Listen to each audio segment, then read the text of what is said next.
స్వామి హనుమ ఒక్కరే. ఏళ్ళనాటి శనిలో జాతకం ఉందనుకోండి, సుందరకాండలో 48వ సర్గ పారాయణ చేస్తారు. 48వ సర్గ పారాయణ చేస్తే ఏళ్ళనాటి శని యొక్క ఉపద్రవం కూడా ఉపశమిస్తుంది. హనుమ పేరు చెప్పి హనుమకి పూజ చేస్తే వెంటనే శనీశ్వరుడు కూడా తన యొక్క విశేషమైనటువంటి శక్తిని తగ్గించేస్తాడు. తగ్గించి జాతకుడికి శాంతి కలిగేటట్టుగా చేస్తాడు. ఆయన లాంటి మహానుభావుడు, ఆయన అంత తేలికగా ప్రసన్నమయ్యేవాడు మీకెక్కడా కనపడడం.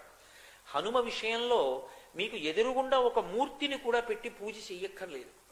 భయం వేసిందనుకోండి, ఎప్పుడైనా ఒక చీపురు పుల్ల తీసి మీకు ఎదురుగుండా రాయి కనపడితే రాయో ఏదో ఒకటి తీసి ఇసుకలోనో నేల మీదో అది పడిందా లేదా ముద్ర కూడా సంబంధం లేదు, హనుమ అని రాసి నమస్కారం చేసి నిలబడితే చాలు, ఉపద్రవం నుంచి గట్టెక్కుతారు అని చెప్తుంది శాస్త్రం.